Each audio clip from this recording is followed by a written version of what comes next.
Ni siku nyingine tena tunakutana hapa katika kipindi chetu cha Racing Show. Captain Michael Malula na timu nzima Racing Show tupo Morogoro, tupo katika Atlantic Rally of Morogoro, mzunguko wa kwanza mashindano ya mbio za magari. Na leo tunaingia katika siku ya pili ambapo tutakuwa na zile stage 6.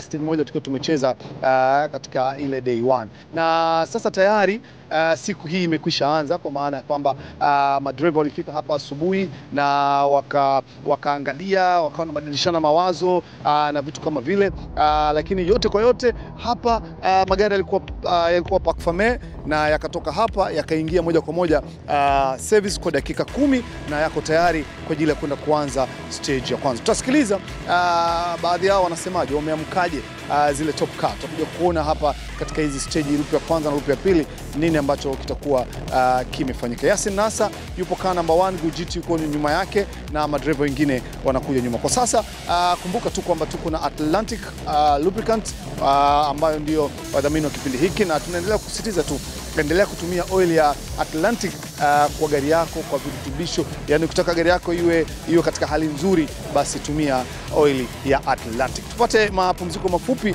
wakati huo tukienda kusikiliza madriver wanasemaje. Baada ya hapo moja kwa moja tutakuja kuangalia stage ya kwanza, gari zinavyokuja kutupa show time. Swali. Safi vipi? Wema? Zima. Safi. Uko tayari? Wewe tu. Sio mimi, wewe. Niko tayari. Sawa. The strategy is being the rally leaders, being car number 1 on the road, is we are going to keep the pace for the first 2 stages. Then once we are back into service, we'll check our times and see what will happen next in the next 4 stages. But for now, we are going to keep our pace.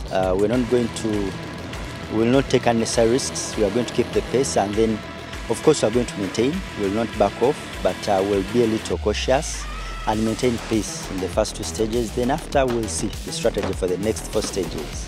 Yeah, the drive might change a little bit, because for 17 cars to have gone through, must have dug up a little bit. You know, these cars have got a lot of torque, so it might be loose in some places. But I think we'll keep our pace. We were on a very good pace yesterday, as I said. We messed up in one last corner. It wasn't anything to do with the inside driving, so I think we'll keep our own pace. It's a long rally. We've got 5 stages to go. Let's keep our cool and see what happens at the end. There's no technical issues. Gari iko mzuri sana. We don't face any problem. Today lazima to push zaidi. Yesterday was like a warm-up. So today we are definitely push more. As you can see, the gaps are very small, so everything is possible today. No more changing. Drive clean, drive as fast as possible. It's very early in the championship, so let's try to be smart. Let's grab some points. Every points help at the end of the year, and yeah. Hakuna changes yote, shida tu ilitokea kwenye gari kidogo jana, ilianza kumiss nini, tulipoteza power, ikaja kwenye finishing hapa gari kazimika. So they're trying to figure out hapa kuna issue gani, sijui kwenye sensor, sijui kuna nini. Tumejaribu kufanya remap kidogo, so tutaona kama gari itakubali tuendelee. Lakini jana isingekuwa hiyo penalty tungekuwa 4 hata na matatizo zote tulizopata. So leo tuombe kila kitu ende vizuri. Lakini hamna changes kwenye section au kitu. Hamna mvua imenyesha, so hatutegemei kwamba kama kuna kitu itabadilika kweli kwenye stage. Naam, sasa tumekwisha fika TC. Hii ndio TC yetu, TC1, ambapo ndio tunaanza stage. Unaweza kuona car number 1 iko tayari pale, Yasin Nasa Team Moil yuko tayari kabisa kuattack hii stage. Na it's all about time, na mimi sitaki kupotezea muda, ni kuache sasa uweze kuangalia kile ambacho kimetuweka hapa. It's show time. Na mtazamaji wa Racing Show, ni day 2 ya mashindano ya mbio za magari. Imekuwa ni siku nyingine mpya, siku ambayo imeleta mtazamo mpya, kwa maana ya kwamba start list ile imekuja kitofauti kidogo na vile ambavyo tulitarajia. Huyu tunamwona hapa ni Yasin Nasa. Kumbuka day 1 Yasin Nasa alitai yeye na Manvir, lakini Manvir amepiga penalty ya 10 minutes baada ya tatizo lile la kuingia service early. 10 minutes imemuhusu, na sasa tunaanza kumuona Yasin Nasa Team Moil akiwa car number 1 on stage, na car number 2 tunamwona Gujit Dani Skoda 555 DFQ ndani ya stage. Gurjiti ukiangalia kwa tangu jana alivyoanza ni kwamba ana ile ari na moyo wa hali ya juu, kwa sababu anaonyesha kabisa kwamba ana uhitaji mwaka huu ubingwa huu wa Tanzania. Kwa hiyo tunaona jinsi gani alivyoanza na hii hali asubuhi ya leo, na ndani ya stage vitu vyake vinaanza kuonekana, hilo halina shaka.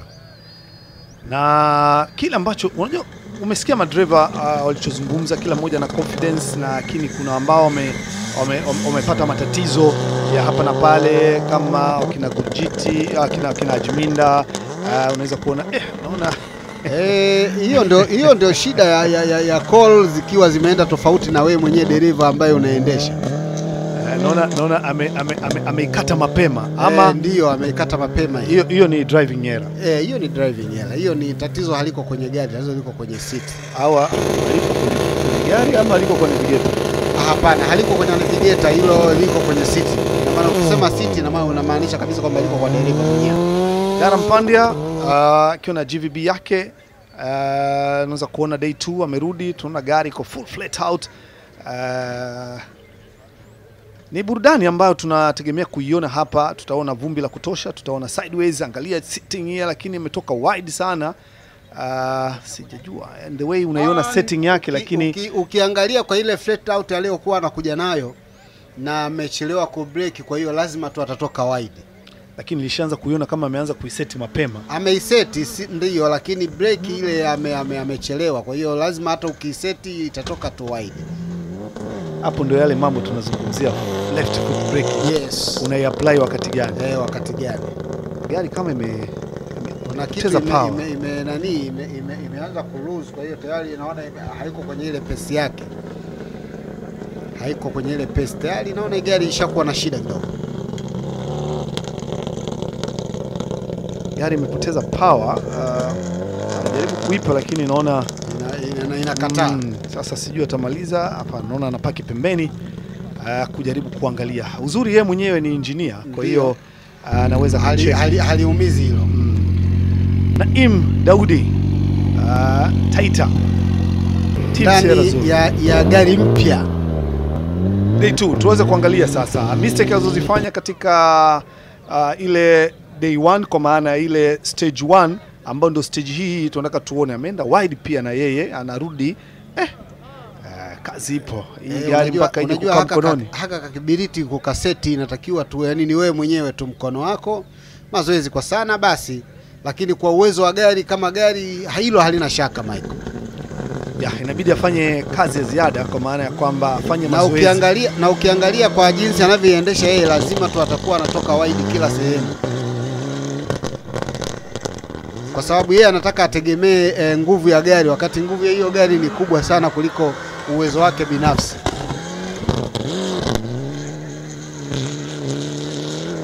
Gari ina power. Gari ina power. Hilo halina doubt. Gari ina power. Sasa ni kazi kwake ku make sure kwamba anaizoea, yani gari anaizoea ili aweze kucontrol. Gari yetu mpya unaiona? 0 kilomita hiyo. Saizi kilomita zishasogea bwana. Ndio tumeanza nao Morogoro ikiwa na 0. Labda zile za kusogea zile za kutoka hapa kwenda pengine. Champion. Bingwa Tanzania, bingwa mtetezi. Unajua lazima utangulize hivyo kwanza. Bingwa mtetezi anayetetea ubingwa wake mzee Gurpal Sando akiwa na Dev Sioka on stage, anakuja kwenye airpin ama spectator point hile. Na hii ndio dhana na ile ya kuonyesha kabisa kwamba mimi ni bingwa, kwa sababu bingwa ameanza akiwa na gari nyingine, kwa hiyo tayari tunajua kabisa anakuja kutetea ubingwa wake ile kwa hali ya juu kabisa. Naona kidogo pale bingwa amemiss kitu. Nafikiri naye ni hiyo amecut early. Yes. Sasa gari katika kuspin. Sasa amepoteza sekunde kadhaa pale kwa nyingi tu. Nyingi tu. Naona Daram na navigator wake wanajitafakari. Wanajaribu kitu gani ambacho wanatafuta tairi nini kule. Kidogo wamekimbia vumbi naona, maana tayari shughuli ishakuwa nzito kwao. Kwa hiyo wanajadili jambo kwamba vipi hapa tutokeje. kwa sababu mpaka unawaona wamekuwa pembeni ya gari, na maana tayari kuna shida ya kwamba haiwezi kuendelea. Yani kama Darama wamesalenda. Kwa sababu ungekuwa anaendelea ungemuona bado amevaa helmet, ana hands device, dafu yuko karibu na gari, lakini kwa vile inavyoonekana tayari hayupo. Shughuli inazidi kuwa nzuri, magari yanazidi hiyo ni gari ya kwanza imetoka, lakini tunaweza kumuona sasa na hit team na iko ndani ya stage. Cheza vizuri kabisa. Hii ni rally yake ya 3. Lakini unaweza kuona baada ya rally ile ya Arusha akacheza Iringa, sasa leo Morogoro. Unaweza kuona mkono jinsi ulivyo, hivyo 10 imetulia. Anazidi kuimprove rally hadi rally, tutaona mpaka mwisho wa stage hizi atakuwa amefanya nini. Lakini na hasa ukizingatia kwamba gari aliyoanza nayo ni gari ambayo iko kwenye performance ya juu sana, kwa hiyo anapokwenda akiendesha na ukimwona anaishikilia vizuri, ni jambo zuri na jambo la kumsifia vile vile. Kwa mbali unaweza kumuona huyu ni Rajpal. Ndio, ni Rajpal Dani. Anakuja pale kwenye airpin. Ngoja tuone kwenye airpin nayo ama kwenye hii spectator point anakuja kufanya nini.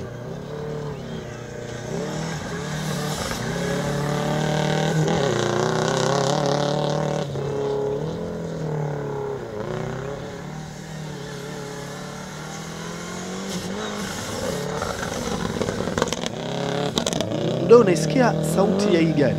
Hii gari, sauti hii nafikiri ni sauti yake. Sasa tunaweza tukasema kwamba ni sauti yake kongwe. Ni sauti yake kongwe kwa sababu ni sauti ambayo huwa mara nyingi haiachi kusikika. Baada ya dakika kadhaa tu lazima uzisikie hizi gari. Na kama unakumbuka hata hii Skoda ambayo imebadilishwa vitu vya GVB kuwekwa humu, ilikuwa mwaka jana tunaisema kwa ajili kwamba ina kikohozi cha hali ya juu. Kwa hiyo ni sauti ya GVB ambayo haiwezi kukwepeka hii. Settings za mapping inawezekana, lakini vile vile inaonyesha kwamba ukiminya zaidi ndio inavyofanya. Yani the way inavyosikika. Hebu ngoja tuone hii.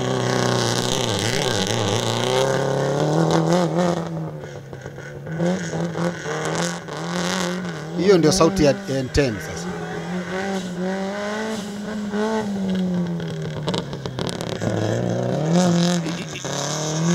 Unaweza kusikia tofauti. Ndio. Nikijaribu kusikia mlio ule wa GVB, nikisikiliza pia mlio huu wa N10. Yani ile GVB inaona kama inakosa power. Yani hilo halina ubishi, uwezi ukaifananisha ile GVB na hiyo N10, na hilo limedhihirika hata kwenye timu yenyewe, kwa sababu mara nyingi hii N10 ilikuwa inafanya jambo zuri kuliko hiyo GVB. Kwa hiyo tunaweza kusema kabisa kwamba hii GVB zimewaangusha timu Harrison, lakini N10 zimesimama nao. Ngoja tuone. Uwezi jua, Rajpal ni muda mrefu hajacheza, na hata akiwa akicheza anakuwa DNF, kwa maana ya kwamba hamalizi rally. Sasa labda hii anaweza akamaliza. Tunaweza kumuona hapo Mandip akiwa na Wadhiba Fadhili, lakini pia nayo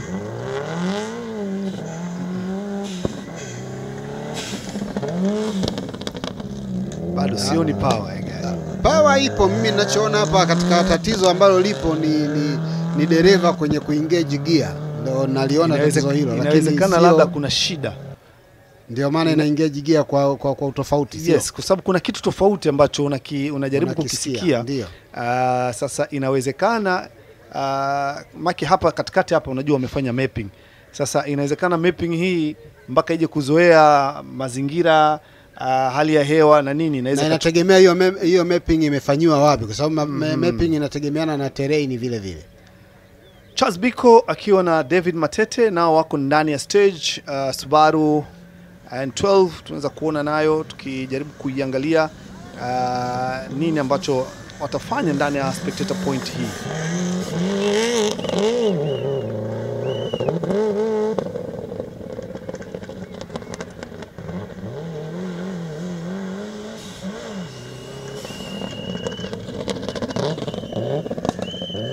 Kitu gani unagundua katika hiyo airpin?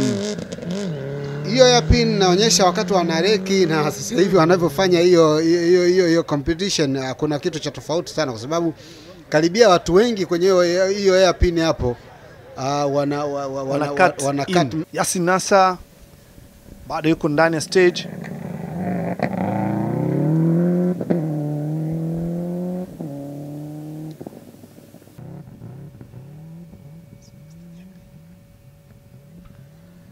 Ndani ya stage spectator point hiyo wanaita seminari. Unaweza kuona akiwa na jaribu kucheza na lile vumbi jekundu, ndio ili aweze kutoboa hapa. Day 1 tuliweza kuona zile wengine walikuwa wamekaa ndani ya vumbi wakapaki kabisa wanasubiria watoke. Basi vivyo hivyo tutakuja kuona nani ataweza kucheza vizuri siku hii ya leo. Kumbuka hii ni NRC1 Atlantic Rally of Morogoro, na tutakuwa tukijaribu kuangalia stage za siku hii ya leo, ambapo tutakuwa na stage zitakuwa ni mbili. Stage ni mbili, lakini zingine zinachezwa lap 3. Zitakuwa zina lap 3. Kwa hiyo unaweza kuona shughuli yake jinsi ilivyo full flat out. Kuja unachukua hiyo kona alafu unakwenda kwenye fly finish. Gurjit Dani akiwa na Riaz Ismail. Riaz Ismail ni one of the best navigator, na ni navigator ambaye ameshakwisha cheza na madereva wengi, ndio kwa Kenya, lakini kwa Tanzania hapa yuko Tim Harrison, lakini Kenya tumemwona katika madereva wengi akicheza nao. Na Taita Nahim Daudi na maeneo haya ya kona za hivi, hii gari ndio maeneo yake ya kujidai.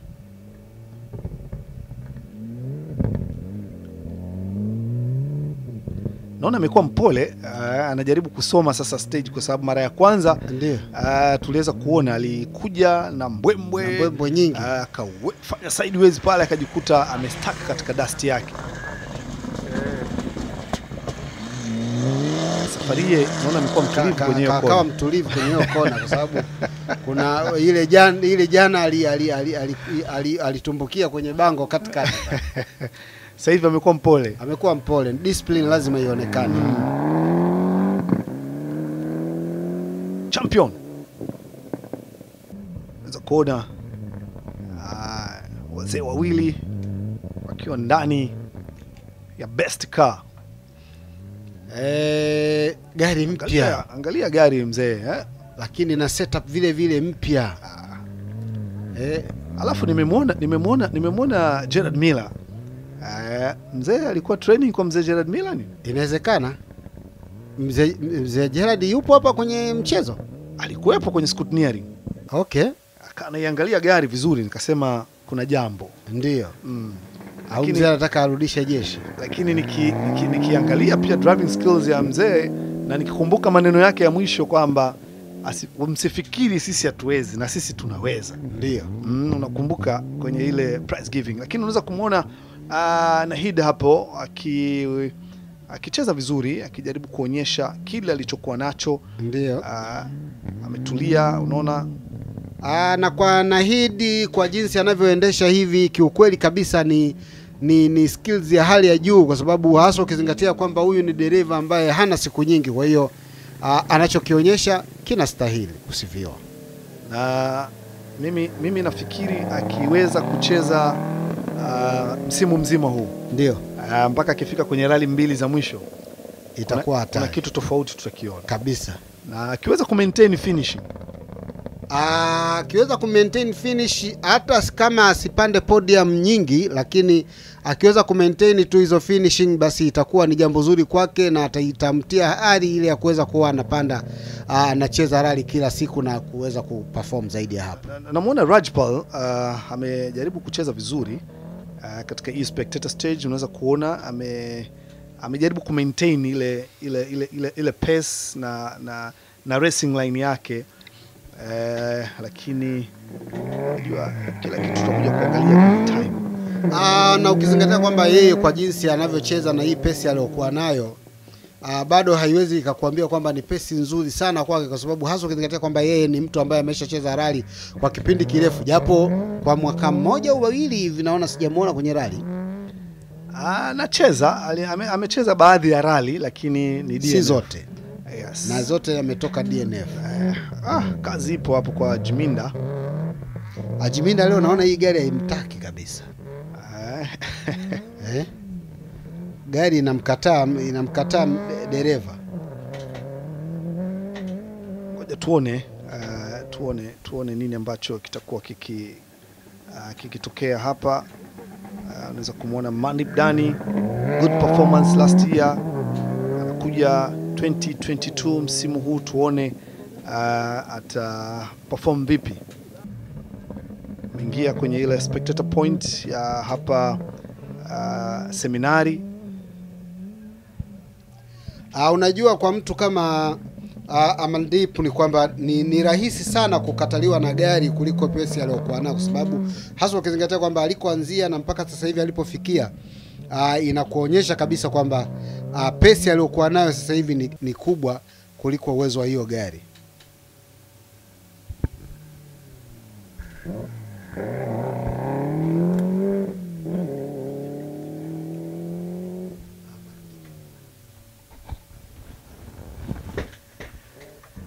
Charles Biko, David Matete. Gari iko katika performance, unaweza kuisikia iko vizuri. Cheza vizuri kabisa. Cheza vizuri sana. Unaweza kuona imetwist lakini ameweza kutulia, ni kama ni same ya setting ya kuchukua kona ya next corner, na imeona amepick vizuri na amekamata full flat out ile kuelekea kwenye flying finish. Nyuma yake tunaweza kumuona yupo Shahzad Munge na Mitsubishi Evo 9. Shahzadi kwa kweli ni mtu ambaye anaendesha gari ile vile inavyotakiwa, ni talent boy, lakini shida sijajua ni baina yake au yeye na gari. Maana mara nyingi naye unakuta anapataga matatizo yale ya gearbox. Kwa hiyo sijajua ni driving au ni gari ndio inayokataa gear. Unauliza swali ama najiuliza mimi mwenyewe, na hilo linatakiwa yeye ndo alikubali au alikataa kwamba ni shida iko kwenye driving au shida iko kwenye gari. Unaweza kumwona Manvir Birdi kujaribu kukava time yake, kukava dakika 10 kuzikava sio mchezo, lakini ngoja tuone. Tunaweza yuko kwenye good performance. Kumbuka hii gari ni left hand, lakini unaweza kuona mkono jinsi ulivyotulia, lakini nini anakifanya navigator pamoja na driver.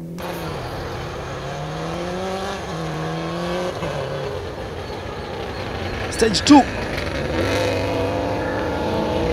Tumemaliza stage ya kilomita 12. Sasa tunakwenda katika stage ile ya kilomita 16. Au unasemaje? Ndio, na ndani ya stage yuko Moil Rally Team.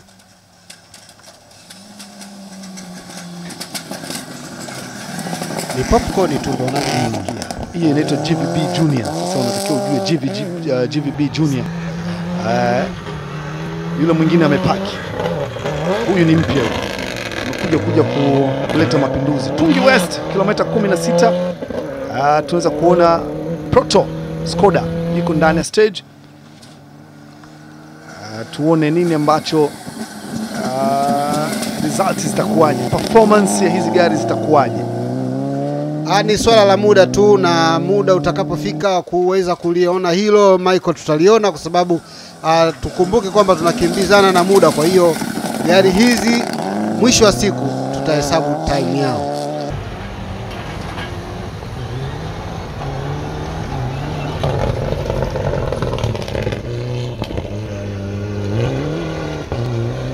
Kuna kitu gani ambacho umekiona hapo? Kitu ambacho ninakiona hapa tofauti ya gari hii ya Taita na kwenye stage hii, start list yako unaiangaliaje?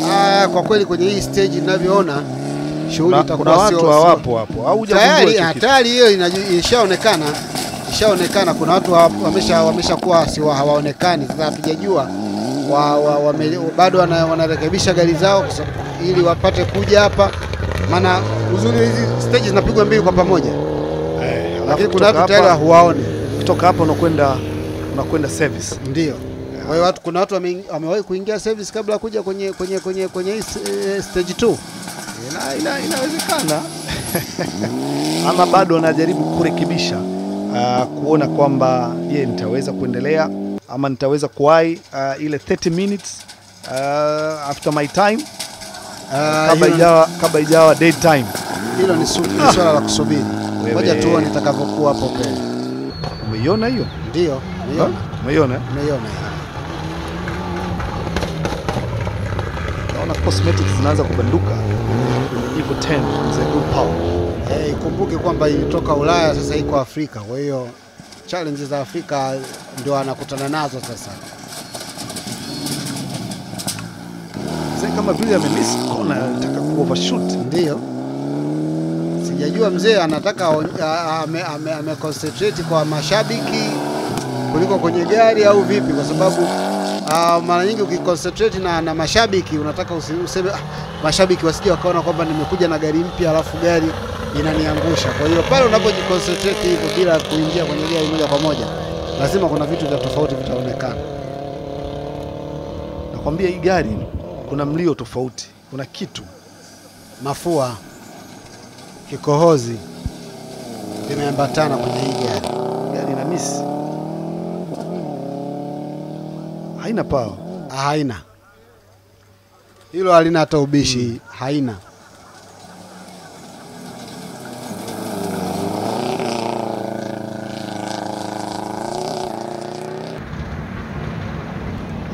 Hii gonjwa kabisa. Ile kuna afadhali na kidogo. Afadhali ya ile ya mwanzo kuliko hii nyingine. Mandi huyu anataka akamilishe hii section tu kama atamaliza.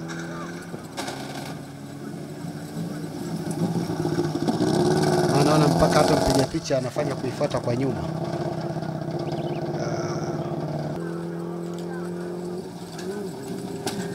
Anyway, ngoja tuone, lakini gari inaonekana shida yake ni kubwa, sio ndogo.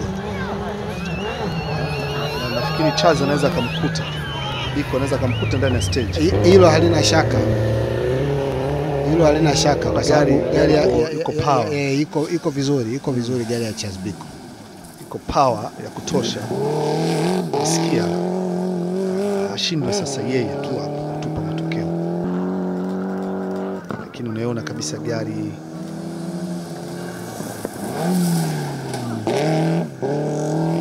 kupitiliza. Ama sio kumaliza nafasi ya kwanza kabisa. Winning champion ni kumaliza rally, yani strategy ni kuingia podium. Hilo ameongea kiukongwe kabisa na kiutashi wake ambao ni kweli kabisa, hilo wala halina kipingamizi. Naona Yasin Nasa amemaliza. Ndio. Tunamwona Gurjit naye iko katikati ya msitu huo watungi hapo. Ndio. Akicheza kwenye hizo straight line. Michael, hii shot inakukumbusha nini? Kukumbusha nini hiyo shot? Hiyo drone kwa juu inanikumbusha vitu vingi tu. Kukumbusha WRC. Nakwambia inanikumbusha vitu vingi tu. Unaweza kuona hizo ni zile amemaliza. Ameingia full flat out kwenye flying finish. Unaweza kuona drone shot hiyo kija full flat out, turn right. Hizo ndo zile unakuja kwenye mita 400, unakuja mita 300, mita 500. Yani ni shot zile ambazo unapata ile stretch. Unapata ile stretch ya maana.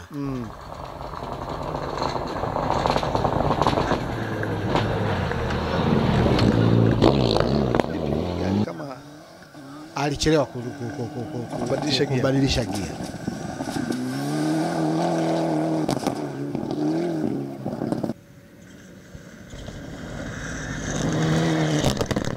Tunamaliza kwa hasira kabisa, yani hiyo sehemu ya kumalizia acha kabisa, watu wanatembea mpaka wewe mwenyewe unaona kweli huyu atasimama hapo kwenye stop. Wanasema into flying finish. Kwa ile into flying finish, yani wewe navigator anafunga kitabu. Kwa hiyo wewe uangalie kibao, unakiona kibao kile. Ndio. Ushaanza kuona vibao unajua shughuli imeishia pale. Shughuli shaisha hapa. Unaweza kuona jinsi stage ilivyo. Hii team ikiwa anakuja na yeye anarudi kwenye ile point ya spectator kwenda kumaliza rally au kumaliza stage 2. Alafu umemaliza rally, ina maana tayari tumeshamaliza stage ya 6. Kumaliza stage 2 kwenda service. Alafu pale sasa tutasikia nini ambacho wanasema, wanajitetea, ama tutaona kile ambacho kinawezekana kama tutaongea nao ama la. Lakini kumbuka tu hii ni Atlantic Rally of Morogoro National Rally Championship. Mzunguko huu ni wa kwanza. Tumeanza Morogoro. Kwa mujibu wa kalenda tutamaliza Morogoro. Cosmetics Evo 10 unaweza kuona huku nyuma.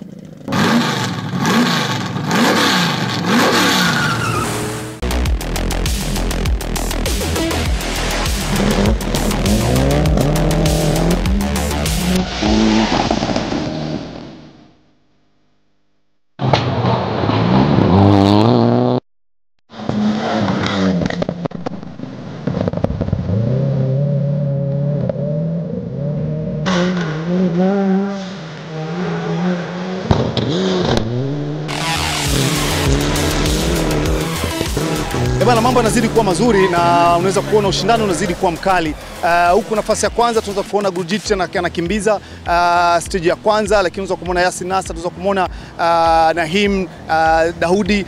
Ushindani ni mkali na loop ya kwanza imemalizika, gari zimeingia service. Umeweza kuona kile ambacho kimefanyika hapo service.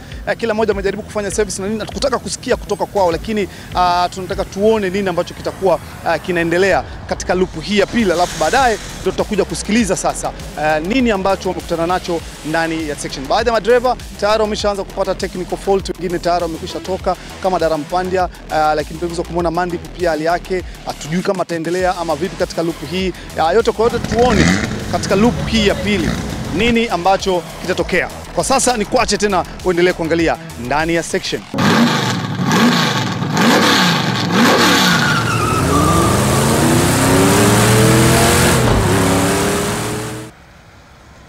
Ndani ya stage 2 tunaweza kuona sasa kwa maana ya loop ya pili hii stage ya 3 kwa siku ya leo, lakini ni stage ya 4 toka tumeanza mashindano haya day 1. Tumeshaona mpaka sasa gari 2 tumeziona zikiwa zimetoka, lakini baada ya service tutakuja kuona ni gari ngapi ambazo zimetoka.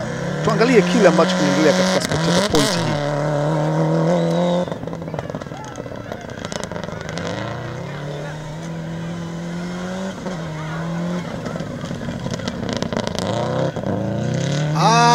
Tayari Yasin Nasa anatuonyesha kwamba mambo yanazidi kwenda yanakinoga, kwa sababu ameweza kutuonyesha kitu hapo kwenye hiyo spectator stage, na anayemfuatia ni Gurjit Dani, na Gurjit naye naona gari naye yenyewe leo inampa matokeo si kidogo, kwa sababu kiasi chake anaonyesha uhai upo, akiwa anafuatiwa na Naim au Taita na Ford Ploto. Hii Ploto haijawahi kuniangusha hata siku moja. Hebu wewe tuangalie kidogo hapo Usama.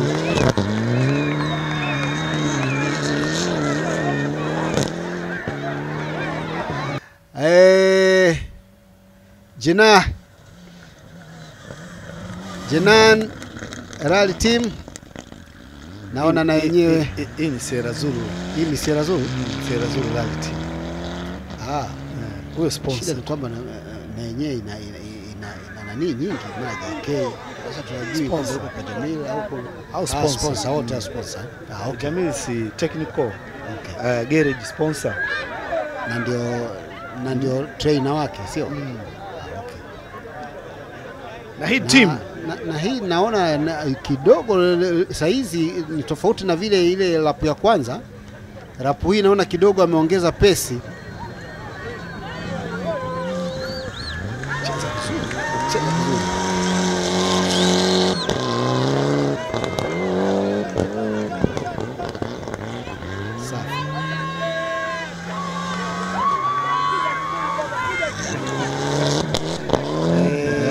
Mashabiki wameamua kula vumbi. Cheza vizuri kabisa kuwafurahisha mashabiki wake. Na performance yake unaweza kuiona kidogo pesi imeongezeka. Na sasa hivi tutaona labda gari zikirudi hivi kuna kitu tofauti tunategemea kukiona. Kwa hiyo tunategemea kuona results tofauti kidogo, na hata ukijaribu kuangalia time ya Gurjit kwenye stage ile ya kwanza, kwa maana stage hii ilivyocheza Gurjit ndo aliweza kucheza vizuri katika stage hii akitumia dakika 9 na sekunde 10, akifuatiwa na Manvir Birdi. Unaweza kuona performance ya Manvir dakika 9 sekunde 15. Kwa hiyo unaweza kupata picha amesogea kidogo, ameongeza pesco, lakini alichukua nafasi ya 3 katika stage hiyo ni Yasin Nasa. Yasin Nasa yeye akiwa ametumia muda wa dakika 9 sekunde 17. Kwa hiyo unaona pesi yake jinsi ilivyokuwa juu, lakini na hii team ameshika nafasi ya 4 katika stage ile ya kwanza. Kwa hiyo unaona time, unaona kwamba Rajpal pia naye amerudi. Sasa inawezekana labda gari imetengenezwa na unaweza kuona performance imeongezeka kidogo, na hata yale makozi yamepungua.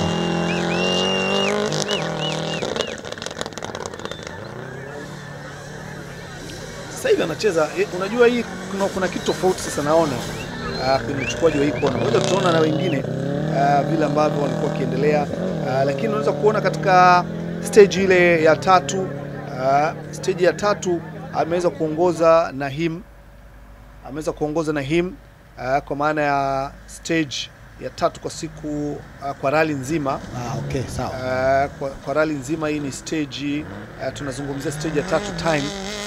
Nahim Daudi Proto ikiwa imeweza kucheza vizuri katika stage ile na ikaweza kuchukua time. Unaweza kuona katumia dakika 12 sekunde 17, alafu akifuatiwa na Mzee Gurpal ambaye alitumia dakika 12 sekunde 29.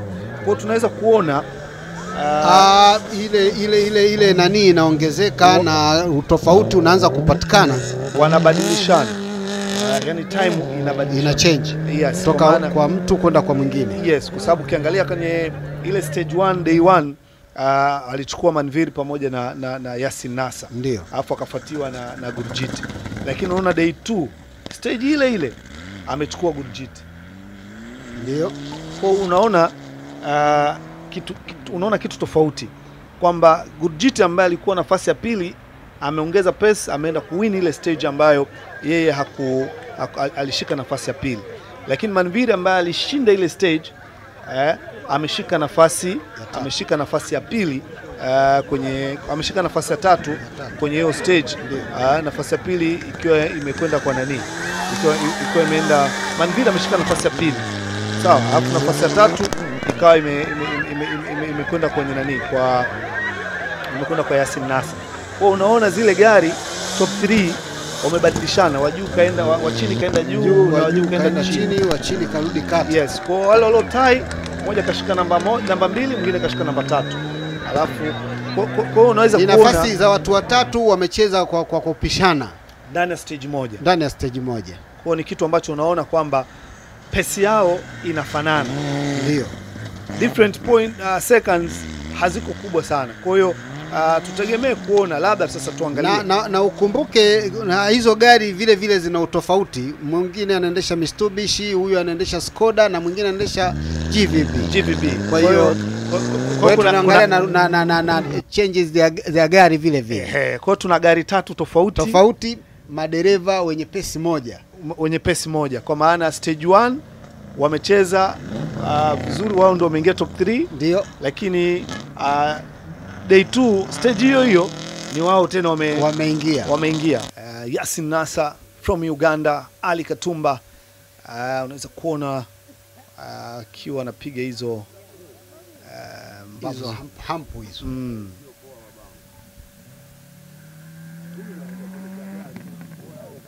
GVB Junior cheza vizuri.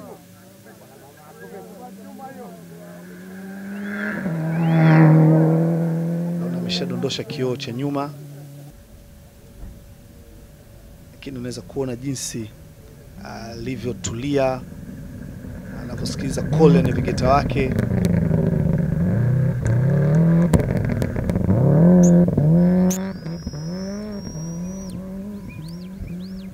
Ndani ya dust. Kapotea kabisa ndani ya dust hapo, unasikia mlio tu. Unasikia mlio wa gari tu ndio unajua kwamba bado yuko hapo kati. Angalia Proto. Skoda. Shughuli ipo na ushindani na uona hapa sasa hivi. Skoda leo imetulia. Ushindani na uona hapa, nauona kwa Yasin Nasa, namuona Gurjiti, alafu anaingia Manvir, alafu anakuja Taita. Yaani hizo gari 4 kuna ushindani. Taita kinachomwacha anaingia kwa mbali ni kutokana na kwamba yeye hiyo gari bado hajaishika vizuri. Ndio tutasubiri mpaka siku aishike vizuri. Akishika vizuri tungekuwa tunaweza kusema kwamba tunamtaja mwanzoni, lakini kwa sasa hivi bado gari hajaishika. Hii vumbi hapa unaweza ukapotea.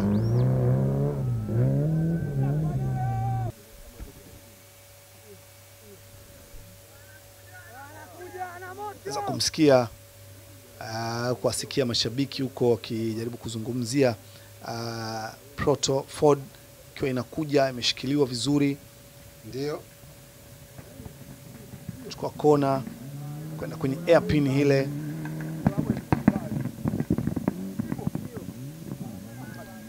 Cheza vizuri.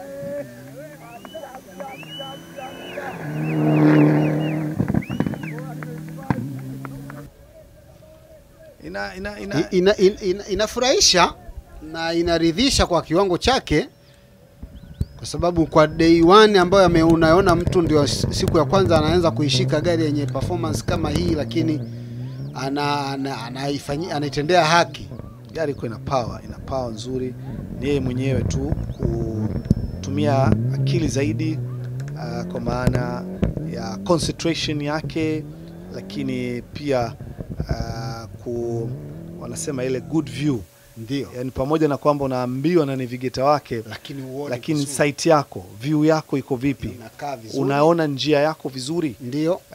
Una calculate zile kilomita ama zile mita ambazo navigator wako anakuambia kwamba hapa tunaingia kwenye airpin, hapa tunaingia kwenye turn.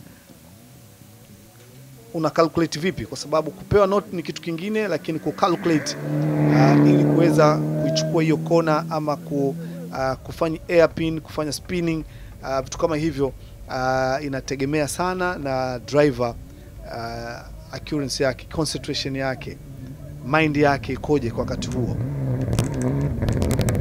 Na hii team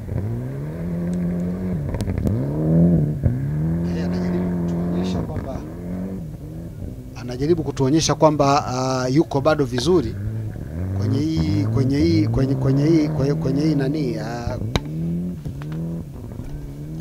kwenye hii spectator stage. Kwa hiyo mambo ni mazuri Michael. The good Paul Sandu, Tabsioka, Mitsubishi Evo 10. the champion of Tanzania 2021. 2021. Yeah. Tuko kwenye msimu mwingine kabisa wa 2022.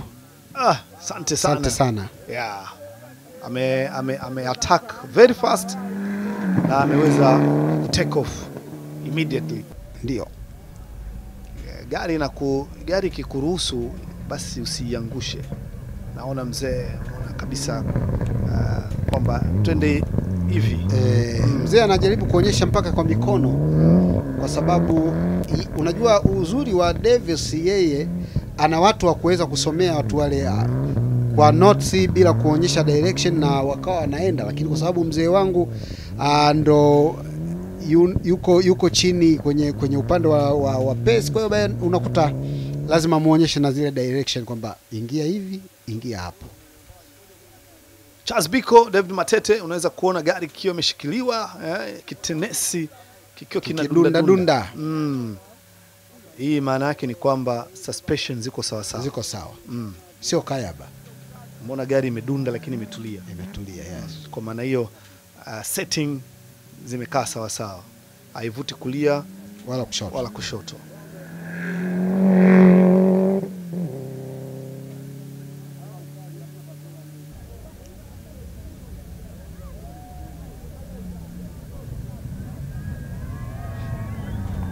Attack spectator point ile, cheza vizuri.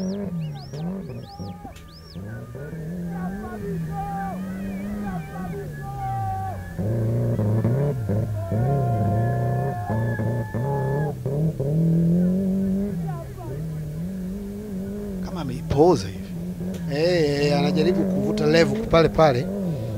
Imepoa kidogo hapo kwenye hiyo inspector. Yani alivyoingia alafu ndani akapoa kidogo. Sasa sijajua. Shehzad Munge. Gari naona imekubali. Sasa sijui gia zimekubali ama ndio mpango ni ule. Bado haijaanza ule ukorofi wake. Bado hujaanza ule ukorofi. Mpaka saizi bado performance na condition ya gari iko pahala pake. Nataka kuona performance ya Charles Biko pamoja na Shehzad Munge, mchuano wao kwa time. Ukijaribu kumwangalia Shehzad Munge kwenye stage time, day 1 nafasi ya 11, day 2 stage hiyo ameshika nafasi ya 5. Kwanza alitumia dakika 10 sekunde 22, alafu akatumia dakika 9 sekunde 24. Ameweza kumaintain nafasi ya 5 katika stage 2. Na nikimwangalia Charles Biko katika stage ya kwanza ametumia dakika shika nafasi ya 10. Umepishana kidogo tu na huyu anamshika nafasi ya 11, huyu nafasi ya 10. Dakika 10 sekunde 7, huyu dakika 10 sekunde 22. Alafu ukienda kwenye stage hiyo day 2, unaweza kumwona Charles Biko akishika nafasi ya 7 akitumia muda wa dakika 9 na sekunde 48, wakati Shehzad yeye akitumia dakika 9 sekunde 24, kwa maana ameshika nafasi ya 5. Alafu katika stage inayofuata dakika ameshika nafasi ya 5 dakika 12 sekunde 55. Gari nyingine, shughuli zile ambazo tulikuwa tunazisubiri naona zimeshaanza kuonekana. Bonnet iko juu. Nani Sakai huyo? Naona engineer tayari kashaanza kuchungulia kuangalia vipi tunaendelea ama tuendelee. Stage ya 5, Yasin Nasa.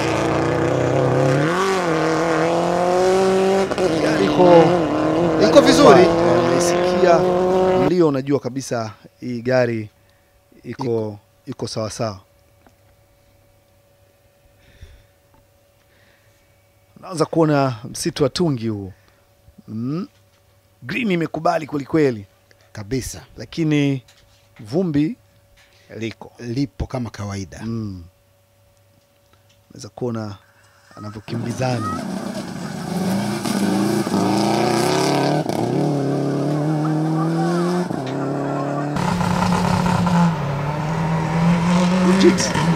Gari pia nao unasikia. Yaani gari ukisikia tu inavyoanza unajua kabisa kwamba bado shughuli ipo, bado kazi ipo.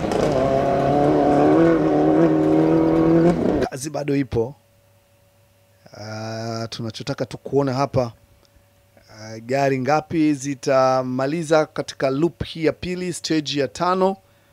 Na mpaka sasa tumeshaweza kumuona Shehzad Munge akiwa ametoka katika stage, lakini dereva mwingine ambaye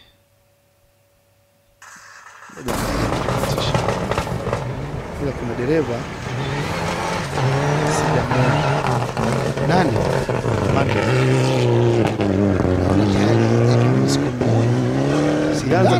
alianza katika hii stage. Kwenye stage alianza, gari liko kama iendi kabisa. Ngoja tuone. So far gari 3 za kwanza tunaweza kuona zipo on fire,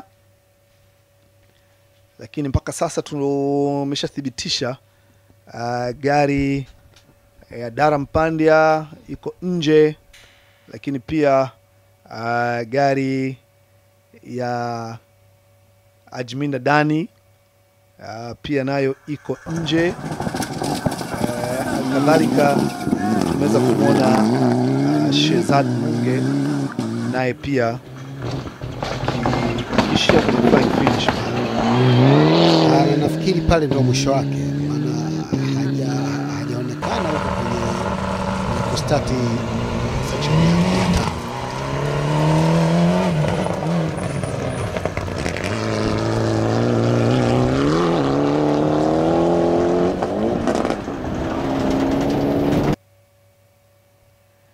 Kumbuka mashindano haya yalianza na gari 10 na ngapi? 16. Kwenye orodha ya magari aliyoripoti Scrutineering alikuwa 17, lakini moja lilishindwa kuanza kabisa tangu ceremonial start. Gari ya Randip Birdi au sana.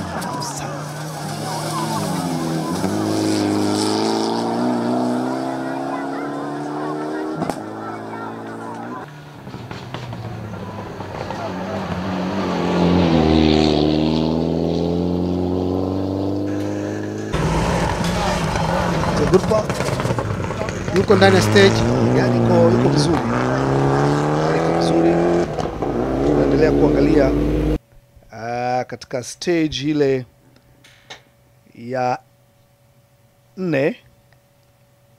Stage ya 4. Stage ya 4 aliweza kucheza vizuri kabisa katika stage hiyo Yasin Nasa. Yasin Nasa amecheza vizuri katika stage ya 4 akiwa ametumia dakika 9 sekunde 1. Kwa maana ndio ameongoza hiyo stage ya 4. Alafu akafuatiwa na Gurjit ambaye ametumia dakika 12 sekunde 12. Alafu nafasi ya 3 katika stage hiyo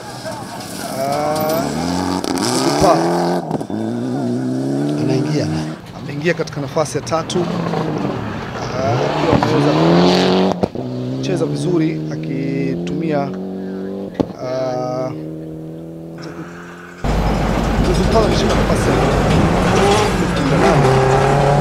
nafasi ya 3 Ford Protocol. Ameingia kwa mara ya pili. Nafasi ya 3 chukuliwa na Ford Protocol akiwa ametumia dakika 9 sekunde 12. Kwa hiyo ukijaribu kumwangalia Manvir Birdi katika stage hiyo ya 4, Manvir unamuona katika nafasi ya 5. Katika nafasi ya 5 amerudi nyuma. Kwa sababu ukiangalia mpaka hapo ina maana mzee Gurpal katoka kule alikokuwa ameenda mbele. Huyu kapotea. Sijui alikuwa anaenda wapi. Sio alikuwa anaenda wapi? Ame-overshoot. Ame-overshoot. Charles Biko Ndio. Ame-overshoot. Breki zimekataa ama? Hapana. Unaweza ukapewa call lakini ukapitiliza. Poteza sekunde pale. Tosha. Sasa hapo ndipo ambapo unatoka unasema unatoka sasa, unakuwa unataka kufidia sasa. Kuzifidia hizo sekunde, na maana aliyekuwa mbele asimame, aliyekuwa nyuma pia naye apotee.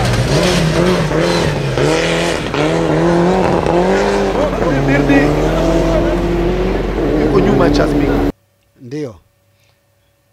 Na ukumbuke kwamba huyu ana gap la dakika 10, kwa hiyo analikimbiza hilo gap. Jaribu kupunguza sekunde kadri anavyoweza, na ikiwezekana alifute kabisa. Lakini sio rahisi kulifuta, kwa sababu advantage ambayo unaiona sasa mpaka sasa hivi kutoka kwa Shehzad ambaye angeweza kuleta matokeo tofauti, lakini kutoka kwa Ajminda, kutoka kwa Dara Mpandia, lakini vile vile kutoka kwa Mandip. Yasin Nasa, good performance, full flat out into line finish, kwenda kumaliza kona vizuri kabisa. Namuona Dr. Mosi Chairman naye anaangalia rally yake inavyokwenda. Yasin Nasa amemaliza stage ya 5. Dani yuko nyuma hapo.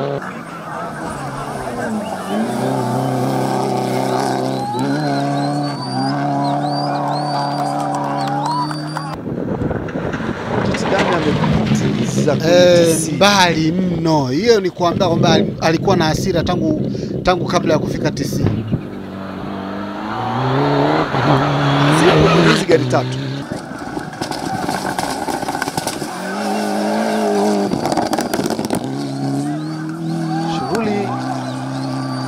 Shughuli ni nzito.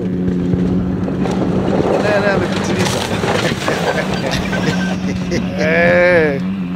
Hatari sana. Si mchezo. Rudi nyuma hapo, we disqualified. Gari kama imechemsha ama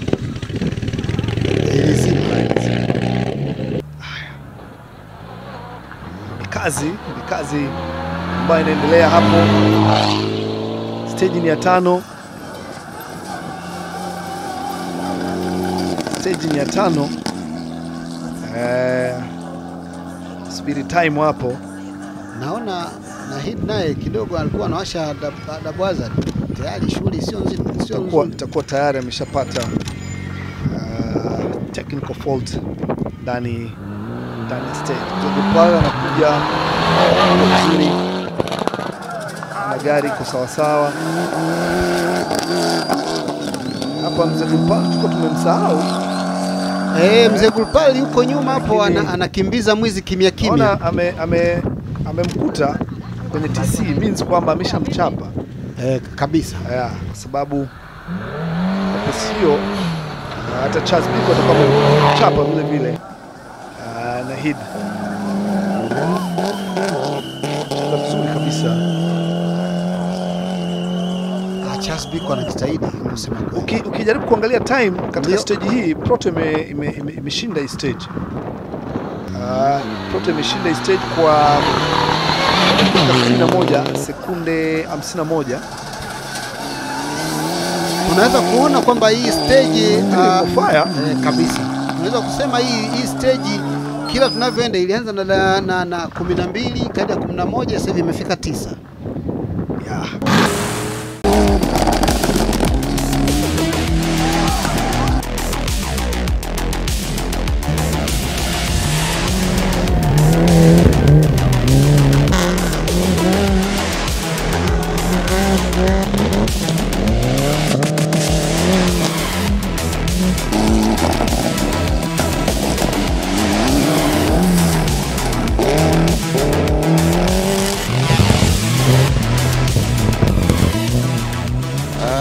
Kwa kweli kama nilivyokuwa nasema, hii gari performance yake nzuri, na nimeshukuru sana, nimemwachia mdogo wangu leo, kweli kanikuna kanifurahisha.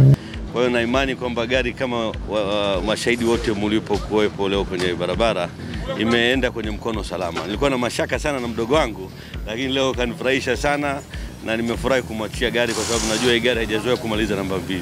Kwa amekeep promise alioniahidi.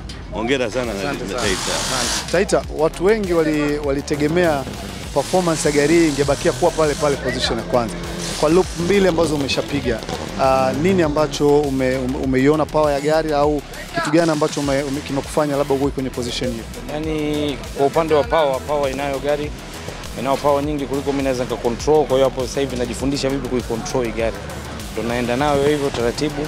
Naona na time zangu kutoka jana mpaka leo zimeimprove, na tena la ziada ya kusema bali kumshukuru Ahmed Mkwawa kwa kunipa gari, kunisponsor. Nashukuru sana Ahmed. Nashukuru sana na napenda niongeze kidogo. Kijana nadhani kavunja rekodi yangu kwa sababu mwenyewe unajua Michael, mimi rally ya kwanza hii gari imenitesa sana. Sijaweza kuperform vizuri mwaka mzima takriban. Lakini kwa kweli many thanks and congrats to him kwamba rally ya kwanza siku ya kwanza ameweza kuweka heshima ya gari hii. Na namtakia kila heri. Kwa hiyo ajiandae mwaka huu mwishoni nitakuja kushindana naye. Huyu nimepata mtu wa kushindana naye sasa hivi. Taita, unaenda loop ya mwisho. Tunafanya gap yako, unaweza ukaongeza kidogo kukava ama? Mimi kwa kweli hainijalishi mimi ni loop ya mwisho au loop ya mwanzo. Mimi naenda speed yangu ile ile. Siongezi sipunguzi, labda nitaongeza zaidi. I think tunasukuma ya kutosha, but wacha tuone, tujaribu. You see, we still have a disadvantage in the weight of the car, but we are trying to push. Both the protos are ahead of us by about 7 seconds and the other one is like 5 seconds something. So let's see how we can maneuver that. But it's pretty tricky because we still have some kind of a disadvantage, but this should not be an excuse for us.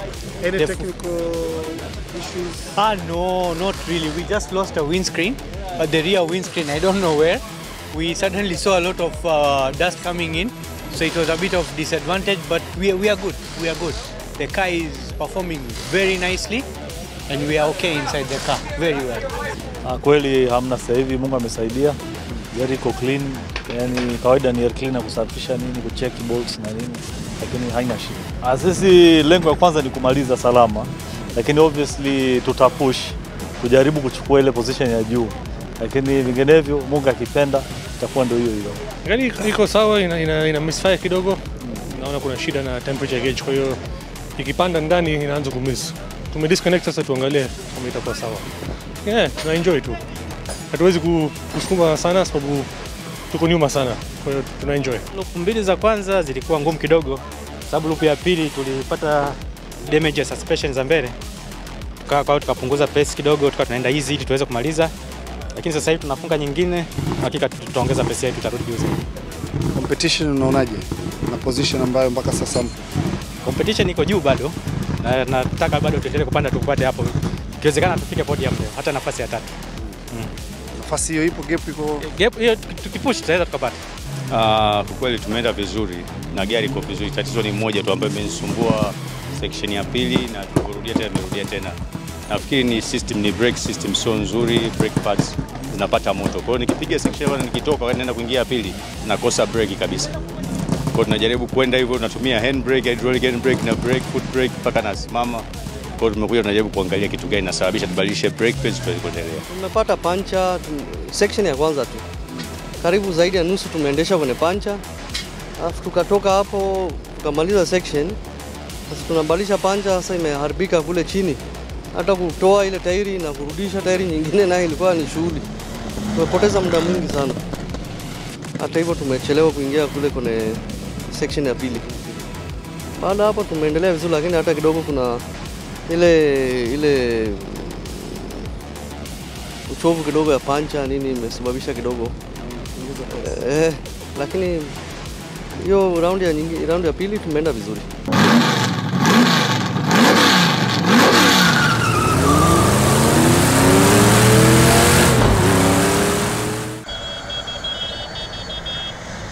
Mambo yanaendelea. Naweza kumwona Yasin Nasa amerudi tayari na kioo chake cha nyuma amekwisha rekebisha.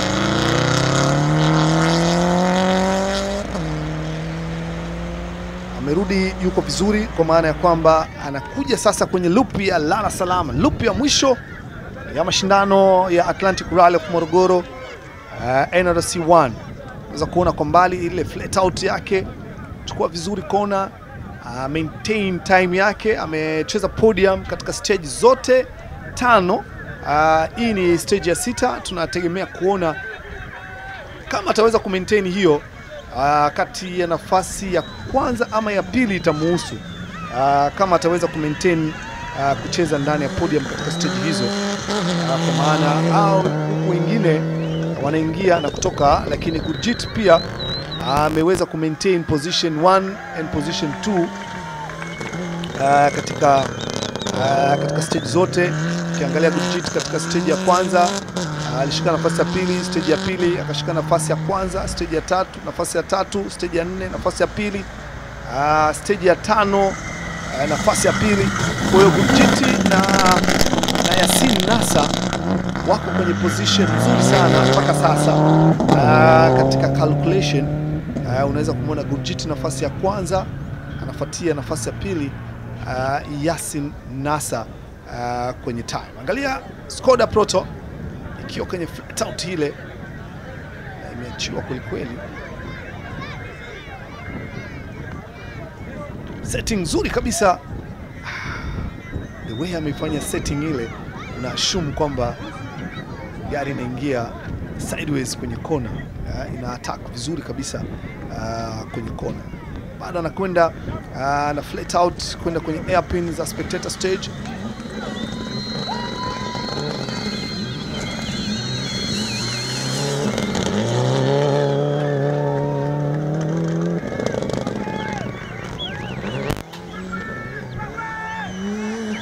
Kuona vumbi hilo. Hii ndio ile stage ama ndio loop ambayo wanasema team technical ama team strategy, ni kwamba sasa tunakwenda kuattack stage. Na ukizingatia kwamba mpaka sasa hivi hapa tunaacha watu kwenye portion mark kwamba nani ni nani, kwa sababu hakuna regroup. No regroup, lakini calculation mdoe kama ulivyosikia kwamba mpaka sasa Gurjit na Yasin Nasa tayari position 1 and position 2 wameshajitengenezea, kwa sababu Gurjit amecheza nafasi 1 2 1 2 3. Yasin Nasa ni nafasi ya kwanza amechukua, ameshika nafasi 2, ameshika na nafasi ya 3, hajatoka hapo. Kwa hiyo ukiangalia wengine kama Manvir anaingia kwenye position 2, mara anakuja 4 anatoka. Mtu kama Taita yeye ameingia, ameshinda stage 1. Kwa hiyo ngoja tuone, tukijaribu kuangalia result ya stage ya 5, ndio tunaweza kuona kitu tofauti kidogo. Kwa nini? Naona kitu tofauti. Taita ameshinda stage ya pili, tayari amechukua stage 2. Amechukua Taita atakuwa amechukua stage 2. So stage 2. Stage 2. Stage 2 akiwa ametumia dakika 11 sekunde 51 katika stage ile ya 5 ambayo imemalizika. Wakati nafasi ya pili imeenda kwa Gurjit, dakika 12 sekunde 12. Unaweza kuona gap. Gurjit hajatoka na kwenye kila stage nafasi ya 3. Kila stage ameondoka 1 2 3. Kwa hiyo gap unaweza kuiona, lakini Yasin Nasa ambaye naye ameshinda stage 2 ameshika nafasi ya 3, dakika 12 sekunde 13. Umeona? Kwa hiyo unakuja kumwona Manvir akiwa anashika nafasi ya 4 akiwa ametumia dakika 12 sekunde 35. Kwa hiyo stage ya 5 unaweza tukaipa picha ya namna hiyo. Tuiangalie stage ya 6 ambayo ndio stage hii ambayo imekwisha anza.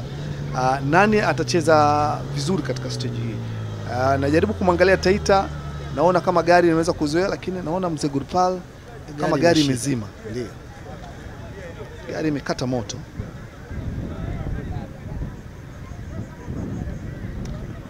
Gurpal alikuwa anakuja vizuri,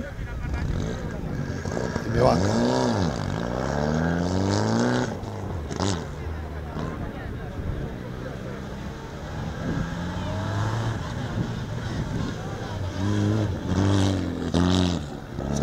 unaweza kuona nini? Ule muda ambao amecheza vizuri akamkuta na hit pale kwenye TC. Nafikiri tayari alikuwa kashaufidia hapo.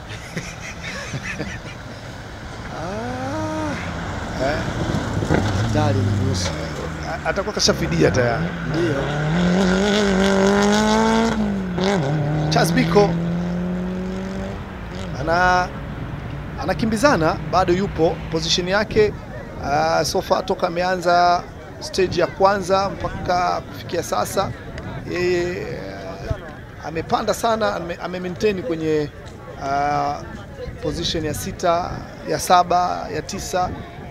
Kwa unaweza kuona amepanda. Ukiangalia stage ile ya kwanza alishika nafasi ya 10, stage ya pili nafasi ya 7, stage ya 3 nafasi ya 9, stage ya 4 nafasi ya 7, stage ya 5 nafasi ya 6. Kwa unaweza kuona anajaribu ku maintain, lakini pia ndio ile kwamba unakwenda na strategy kwamba mwisho wa siku unaangalia results kwamba inasemaje. Ngoja tuone, kwa sababu waliokuwa mbele nao waliokuwa mbele nao wana time nzuri. Kwa hiyo tayari unatakiwa wewe uangalie ya kwako inakufanyaje, kwa sababu watu wanaenda kwa kutegana, kwa sababu hasa ukizingatia kwamba sasa hivi ni mchana.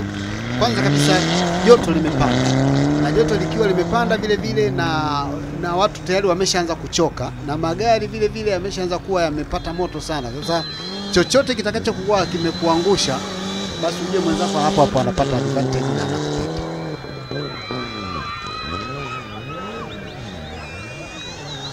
Manville naona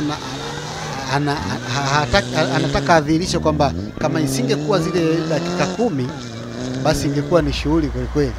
Mimi nafikiri pale mbele kulikuwa na shughuli nzito, lakini naona Jit yuko on safe side, kwa maana ya kwamba vyovyote vile Manville hawezi akasogea pale akafika kwa Jit. Hiyo haiwezekani. Hata Yasin Nasa, hata kwa Yasin Nasa hawezi kufika hapo.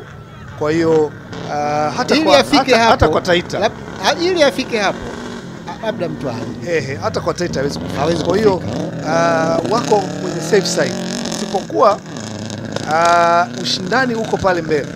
Yaani Gurjit anamwangalia Yasin Nasa, Yasin Nasa anamwangalia Taita. Yes. Umeona hapo? Hao ndio wenye ushindani wao. Kwa sababu Taita mpaka sasa kuwin stage 2 tayari imempa ile momentum ya hali ya juu, kwamba yuko karibu. Confidence ile. Yuko karibu na podium. Na kama ataweza kuwin stage zilizobakia, anaweza akawa anachukua. Alafu hii ni mara ya 3 anapita. Kwa hiyo anaijua hiyo kona. Angalia GVB. Anasema GVB Junior, champion wa Uganda, Yasin Nasa. Angalia mashabiki hao. Wanakula vumbi. Wanakula vumbi. Yaani mtu ukikutana na vumbi sehemu nyingine unaikimbia, lakini ukikutana na vumbi kwenye mashindano ya magari unaisubiria. Yaani unaifuata ili ipate kukupiga, ujue kabisa kwamba yes, hapa ninakula vumbi. Ina raha yake. Sina raha yake. Unajua vumbi la ukirudi na poda lile vumbi la racing show lina ladha. Au kwa sababu linachanganyika na ile harufu ya avgas. Ndio maana naomba lina ladha.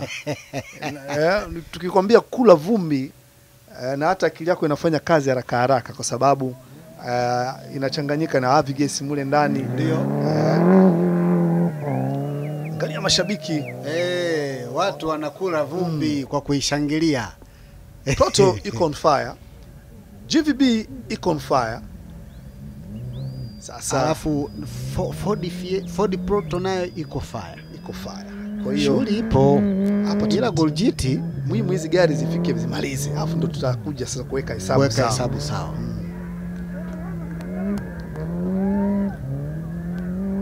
Usi ukashafika flying finish.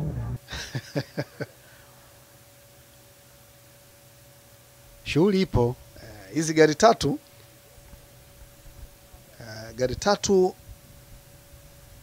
kitu ambacho nimejaribu kukiangalia Mdoe, ndio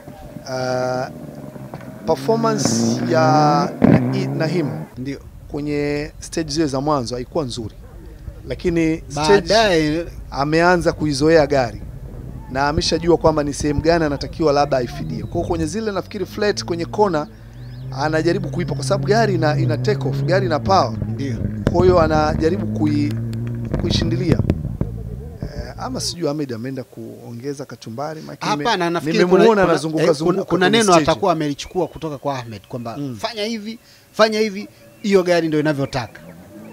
Okay. Na lakini tumpe hongera sana Taita kwa sababu mimi naamini akicheza rally nyingine itakuwa more than this kabisa, kwa sababu kama ameishika gari kwa mara ya kwanza na sina uhakika na ameshinda. Sina uhakika, japo wanasema amegusa lakini sina uhakika kama alifanya mazoezi.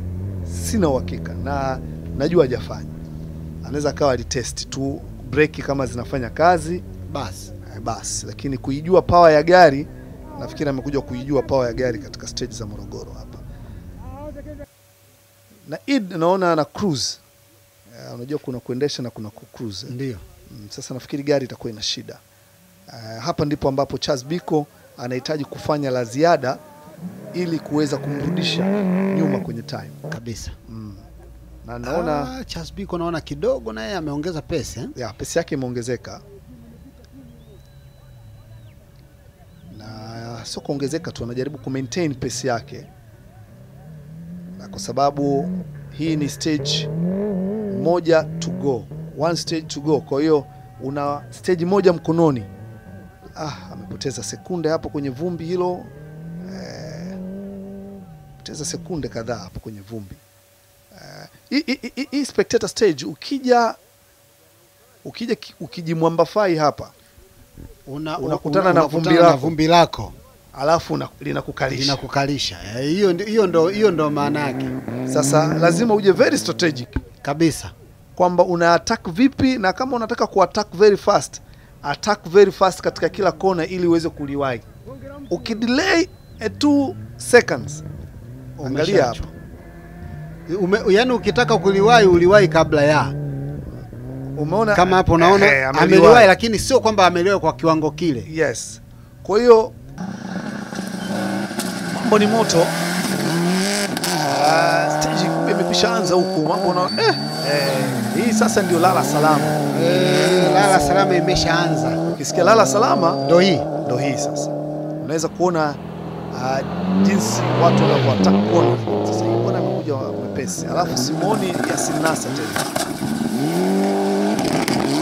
Haya majani haya alikuwa anajificha kwa hivi na himu anavyotoka wide, kama vingekuwa ni visiki basi hapa leo tungeshuhudia pancha. Sio pancha tu. Gari imeroll. Wheel zote zinarudi nyuma.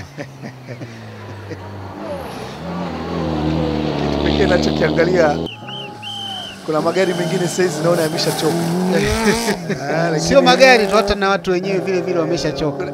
Ukimwangalia Charles Biko naona gari iko very power. Ndio. Lakini ukimwangalia na hii naona gari imechoka.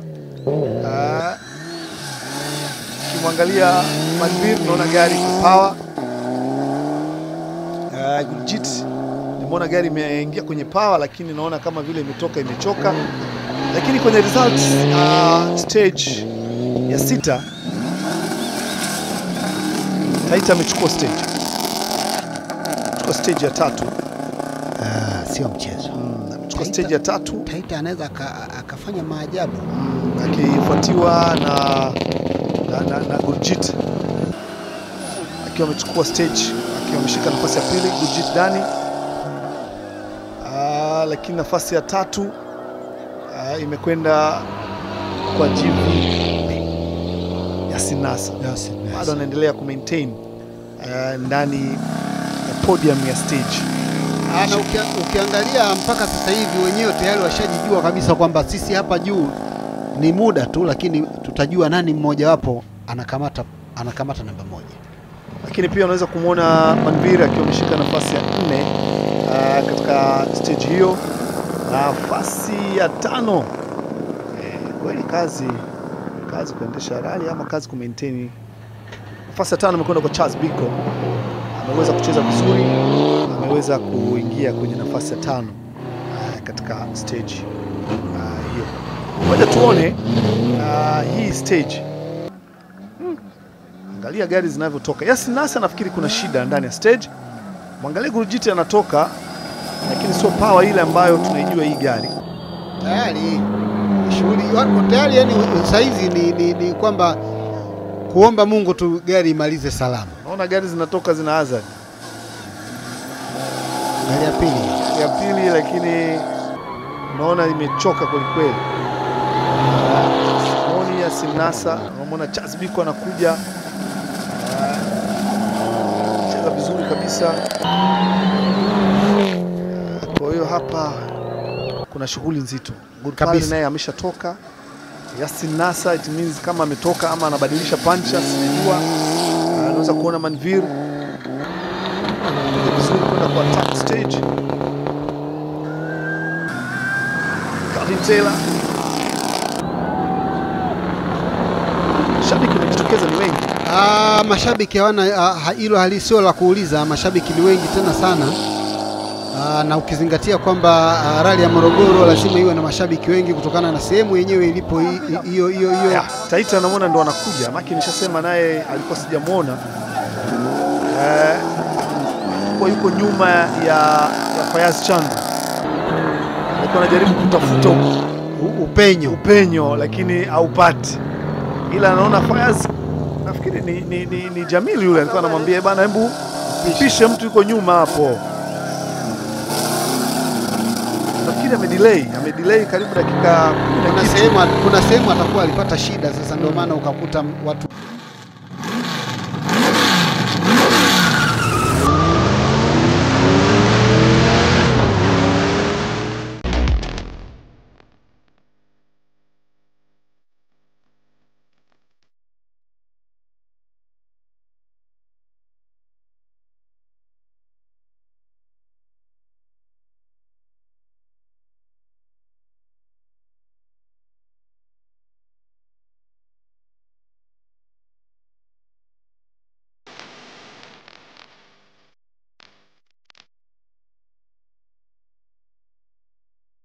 gari ilikuwa na overheat kutoka jana, lakini mapa yetu walichezea jana usiku, tuliingia vizuri leo asubuhi, lakini naona nilivunjwa drive shaft, alafu gari ilipata shida, ilikuwa haitembei. Nilijaribu kutoa kwenye stage ya pili kama naweza kutoka polepole niingie service, lakini nimefika nusu tu gari drive imepotea.